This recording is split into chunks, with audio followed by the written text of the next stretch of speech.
Brio English podcast. Laugh, learn, love English. The most self-aware and psychologically healthy people in the world feel envy more clearly than average, not less. They don't suppress it. They don't feel ashamed of it. They pay very close attention to it, because they've learned something that most people never figure out. Envy is not a character flaw. It's a compass. And if you know how to read it, it will point you directly toward the life you actually want. I was not expecting that, because everything I've been taught about envy is that it's shameful and petty and something to be eliminated. I've spent years trying to not feel envious of people, pushing the feeling down and feeling guilty about it when it comes up anyway. Almost everyone does, because we're taught that envy is one of the 7 deadly sins, a sign of weakness, ingratitude, or small-mindedness. And so when it arises, which it does in every human being without exception, we push it away. We deny it. We feel ashamed of it. And in doing so, we throw away one of the most precise and honest pieces of information our own mind is trying to give us. What information is it trying to give us? Envy is your psyche pointing at something and saying, that thing that person has, that life, that achievement, that quality, that freedom, that is something you want and don't currently have, and you care about it more than you've admitted to yourself. The envy is not about the other person at all. It's entirely about you and what you want. The other person is just a mirror showing you your own unrealized desires. So when I feel envious of someone, I'm not actually feeling something about them. I'm feeling something about myself, about what I want, about the gap between where I am and where I secretly want to be. Exactly. And here's the question nobody ever asks when they feel envious. Why this person? Out of all the people in the world who have things you don't have, why does this particular person's success or life produce that particular feeling in you? The answer to that question is extraordinarily revealing. It tells you exactly what matters most to you, even things you may have never consciously admitted. Today we're going into the full psychology of envy, what it is, what it isn't, what it's telling you, and how to use it as the powerful tool it actually is. I'm Alex. This is Maya. This is Brio English podcast. Before we go deeper, I want to clarify something that confuses a lot of people, including me. Envy and jealousy. Most people use these words interchangeably. Are they actually different? Completely different emotions with completely different structures. Jealousy involves 3 people. You have something, a relationship, a position, an opportunity, and you fear that a third person is going to take it from you. It's about protection and threat. Jealousy says, I have this, and I'm afraid of losing it to someone else. Whereas envy involves 2 people. Envy involves you and one other person. They have something you don't have, and you want it. Envy says, they have this, and I want it. No third party, no threat of loss, just the gap between what they have and what you have, and a desire to close that gap. Very different emotional structures with very different implications. And there are 2 types of envy, aren't there? I've heard the distinction between benign envy and malicious envy. This is such an important distinction. Benign envy, sometimes called admiring envy, is the kind that says I want what they have and I'm going to work to get it. It's motivating. It's aspirational. It uses the other person's success as evidence that the thing is achievable and as a source of energy to pursue it yourself. Benign envy looks at success and thinks, I want that. How do I get there? Malicious envy, which is the toxic version, says I want what they have, and since I can't have it, I want them to lose it, rather than being inspired to rise to their level. Malicious envy wants to pull them down to yours. It's destructive, to the person experiencing it, and often to the people around them. And the same initial feeling, I want what they have, can go in either direction depending on the beliefs behind it. If you believe the world is abundant and their success doesn't limit yours, envy becomes motivation. If you believe the world is scarce and zero-sum, envy becomes resentment. Same emotion, completely different destinations. Which is why the scarcity versus abundance mindset we explored in episode 15 connects so directly to how envy manifests in your life. So, your relationship with money and your relationship with envy are actually connected through the same underlying belief about whether the world has enough for everyone. Deeply connected. The scarcity mindset turns envy malicious. The abundance mindset keeps it benign and useful. And the good news is, the same work on your beliefs changes both. Now, the most practical and most transformative part of today's episode: how to actually use envy as a compass to understand what you want. This is a specific technique, and it works extraordinarily well once you understand it. Before we go into it, if this kind of conversation is genuinely useful to you, subscribing means you never miss one, every Monday and Thursday right here. Now, envy as a compass, walk me through the technique. Step 1. When you notice envy arising toward a specific person, don't suppress it and don't indulge it. Just notice it and get curious. Ask yourself, what specifically do I envy about this person? Not generally, specifically. Is it their financial freedom, their creative output, their confidence, their relationships, their body, their reputation, their lifestyle, their courage to do something you haven't done? Get as specific as possible. Because the specificity is where the information is. If I'm vaguely envious of someone successful, that tells me very little. But if I identify that I specifically envy the fact that they work for themselves and answer to nobody, that tells me something precise about what I want. Exactly. Step 2. Ask why that specific thing. Why does that particular quality or achievement or lifestyle produce this feeling in you? This question goes deeper. Maybe you envy their financial freedom not because you want money itself, but because money represents the ability to spend more time with your children, or to leave a job that's making you unhappy, or to pursue something creative you've been putting off. The envy is pointing at the money, but what's behind the money is the real information. So envy is like a sign on a road. It points in a direction, but you have to look past the sign to see the destination it's pointing toward. That's a perfect metaphor. The sign is the person you envy. The destination is your own unrealized desire. Step 3. Ask whether you actually want what you think you want. Because sometimes when you examine the envy closely, you discover that you don't actually want the thing itself. You want what you imagine the thing provides. And those are different. You might envy a friend's promotion, but when you examine it honestly, you realize you don't actually want their specific job or their level of responsibility. What you want is the recognition and the financial reward it represents. Knowing that distinction changes everything about how you pursue it. And sometimes the honest examination reveals that you don't actually want it at all. You've been conditioned to want it by social pressure or by someone else's definition of success. The envy was pointing at someone else's destination, not yours. That discovery, that what you've been envying isn't actually what you want, is one of the most liberating things that can happen, because it frees you from chasing a destination that was never yours and redirects your energy toward what you actually care about. And step 4, the most important one. Once you've identified what the envy is really pointing toward, treat it as a goal. Write it down. Acknowledge it seriously. Stop pretending you don't want it. The shame around wanting things keeps people from pursuing them. Taking the desire seriously, saying, yes, I genuinely want this and I'm going to work toward it, transforms envy from a source of suffering into a source of fuel. From poison to fuel, the same feeling, completely different outcome, depending on whether you suppress it or use it intelligently. Let's get specific. Different types of envy reveal different things about what you truly value, and understanding these patterns can accelerate the self-knowledge that the compass technique provides. First type, envying someone's creative output. What does that reveal? Consistently envying people who create things, writers, artists, musicians, entrepreneurs, almost always reveals a suppressed creative impulse in yourself. Something you want to make or build that you've been telling yourself you can't do, don't have time for, or aren't good enough for.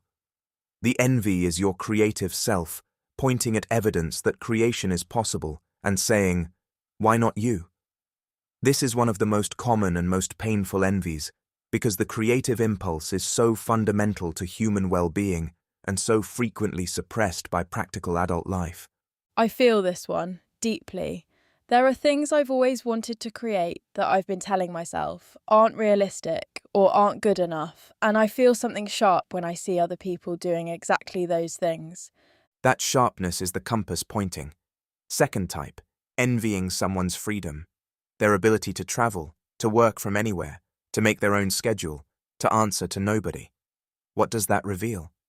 That autonomy and freedom are core values for that person, perhaps more core than they've admitted, and that their current life structure feels constraining in ways that haven't been directly addressed. Exactly. Envying freedom is almost always about a constraint you're experiencing. In work, in relationships, in finances, in geography, that you haven't yet found a way to address. The envy is showing you where the constraint is most painful. Third type, envying someone's confidence. The person who speaks up without hesitation, who takes up space without apology, who seems completely comfortable being seen.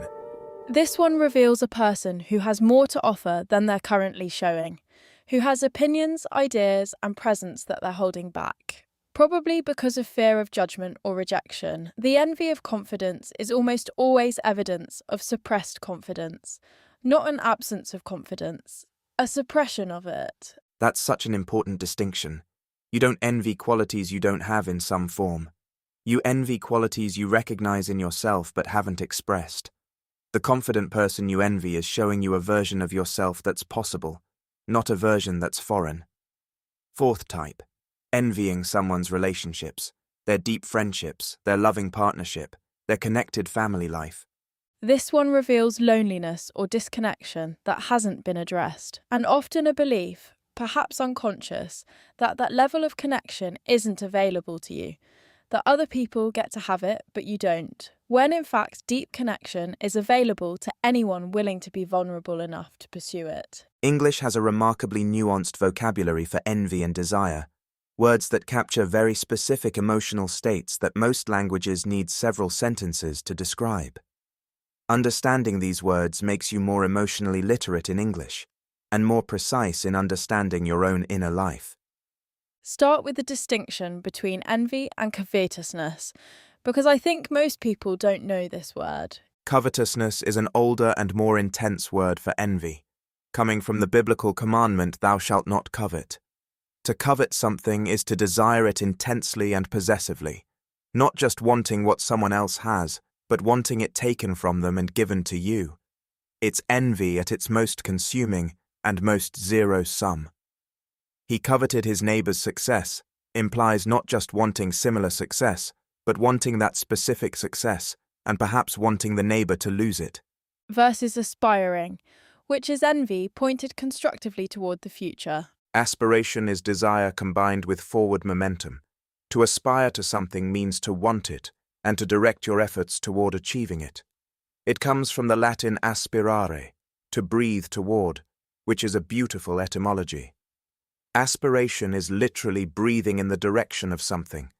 An aspiration is a desire held with hope and intention rather than with resentment. The difference between coveting and aspiring is entirely in the orientation, backward and destructive versus forward and constructive. And longing versus yearning, both are forms of wanting something you don't have, but they feel different. Longing is a deep, persistent emotional ache for something absent. It can be passive. You feel the longing without necessarily acting on it. There's something almost beautiful and melancholy about longing in English. It's connected to saudade from episode 5. Yearning is more active and more urgent, a strong, almost physical desire that pulls you towards something. You long for the past. You yearn for the future. Longing looks backwards. Yearning looks forwards. Both describe forms of desire that are deeper and more persistent than ordinary wanting. And green with envy, the colour association. Why green? Ha! This goes back to ancient Greek and Roman medicine, the theory of the four humours. Green or yellow bile was associated with bitterness and illness. Shakespeare used the phrase, "the green-eyed monster" in Othello, to describe jealousy, and the phrase stuck. Green became the colour of envy in English through that literary tradition. So when someone is green with envy, they're consumed by it to the point of visible distress. It's an idiom now, but it has centuries of cultural history behind it.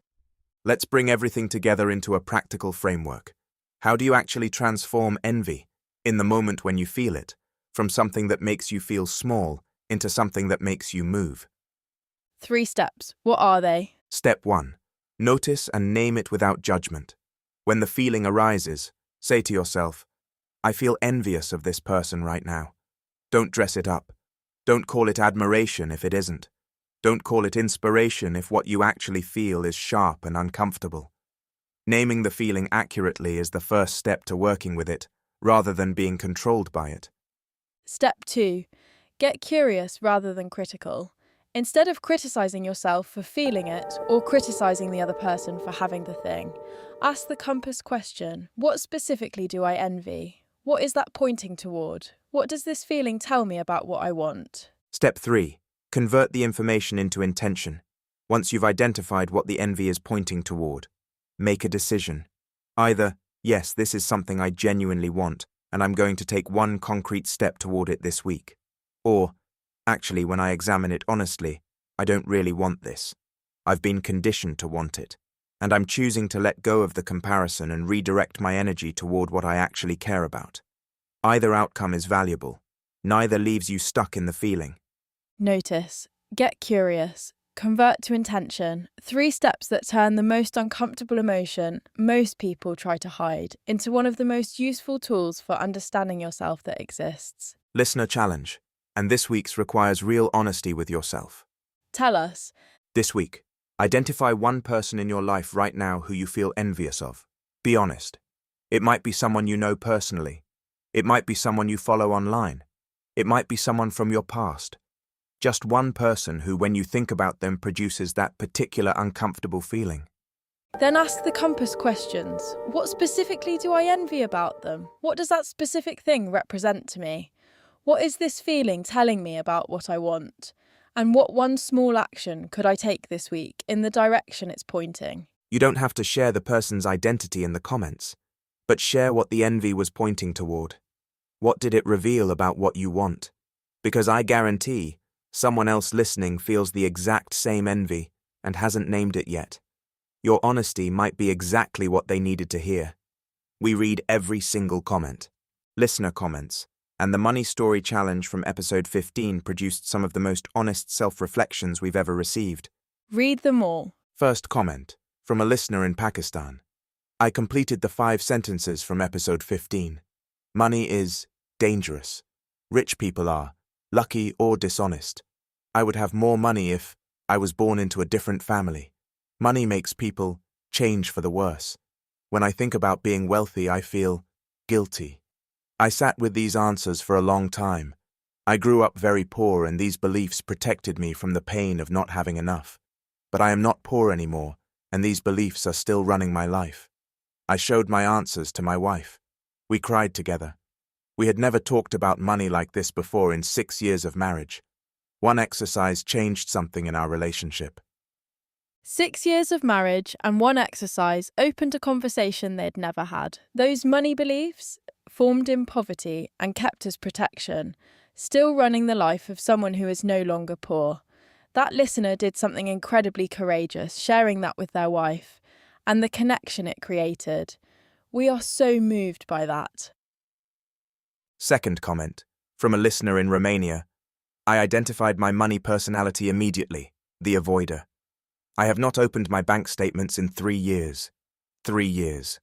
I was too afraid of what I would find. After episode 15, I opened them. All of them. For 3 years.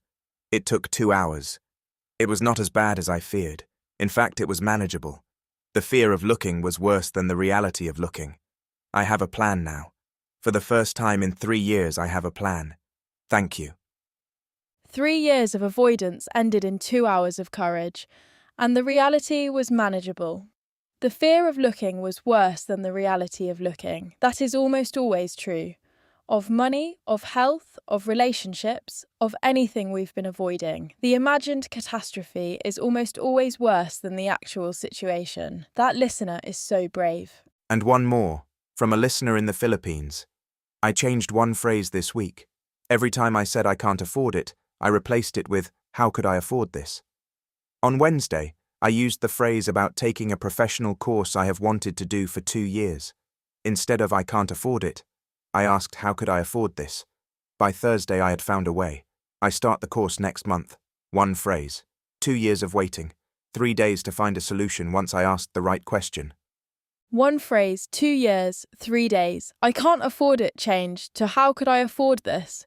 And the brain found a solution it had never looked for before. That is the most perfect possible demonstration of exactly what we talked about.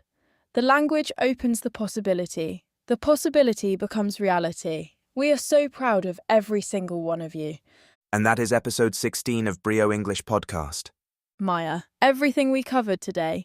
Envy as a compass, not a character flaw. The difference between envy and jealousy, and between benign and malicious envy. The 4-step compass technique.